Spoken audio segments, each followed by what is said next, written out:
Bonjour à tous, c'est Géraldine et ça fait longtemps que je n'ai pas communiqué avec vous sur des formats vidéo courtes et cette fois-ci j'avais envie de vous parler d'une équation mathématique. Alors bien sûr pour les allergiques aux mathématiques on ne va pas parler de mathématiques mais ce sera une métaphore pour expliquer les ressentis par rapport à là où on peut agir. Vous allez comprendre. D'un côté de l'équation il y a les ressentis. Ressenti, c'est tout, c'est l'ensemble de, vous savez, des émotions qui sont dans le corps avec les symptômes physiques, tout ce qu'on peut ressentir. Oui, les ressentis, c'est tout ce qu'on peut ressentir. C'est les manifestations de nos émotions dans le corps. Voilà, les ressentis. Il y en a qui sont agréables, il y en a qui sont moins agréables. Égal, vous mettez un égal. La réalité, donc là, c'est vraiment ce que j'ai manifesté, ce que j'ai dans ma vie, la réalité, moins les attentes, nos attentes. Alors, maintenant, imagine deux cas de figure. Que la réalité soit très haute, les attentes très basses. Et bien là, nos ressentis sont super agréables parce qu'en fait, je n'attendais pas quelque chose de terrible dans ma vie et en fait, il se passe un truc extraordinaire. Ce sont vraiment les bonnes surprises et là, tout va bien. Donc, on garde. Lorsqu'il y a un décalage dans l'autre sens, lorsque les attentes sont supérieures et ce qu'on obtient est franchement pas terrible, pas à la hauteur de nos attentes. Là, ça crée un décalage et c'est ce qui fait qu'on ressent quelque chose qui n'est pas terrible.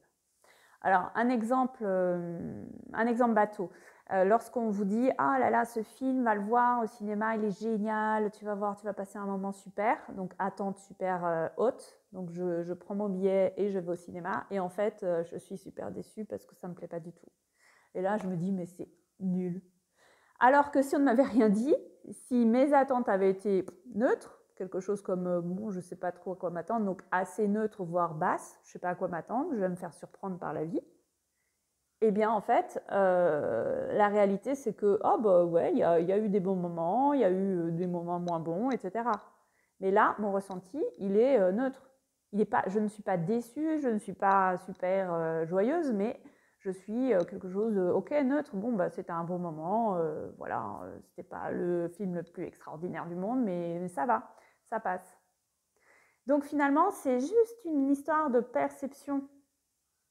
Donc, si on veut avoir des ressentis, pouvoir manager, pouvoir contrôler nos ressentis et faire en sorte qu'ils soient le plus agréables le plus possible, il suffit, alors la réalité, on n'a pas forcément de télécommande à changer la réalité, quoique on peut agir pour avoir une réalité différente.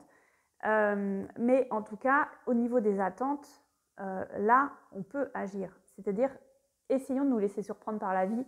Essayons de ne pas nous mettre des choses ici qui ne sont pas atteignables. Donc, pour les perfectionnistes et les exigeants de la vie, tout ça, c'est sûr que la dégringolade fait qu'on n'a pas des bons ressentis. Donc, essayons de diminuer pour ramener nos attentes à un niveau un peu plus gérable, quoi, un peu plus de la vie possible, voire même en dessous, pour souffler de temps en temps un peu. Voilà, bon, moi j'espère que ça vous a inspiré. N'hésite pas à commenter et puis voilà, me donner des thèmes si tu as envie pour que je donne mon point de vue. Et puis n'hésite pas aussi à prendre contact avec moi si besoin. Je réponds à tous les messages et puis je te souhaite une excellente journée. Bye bye.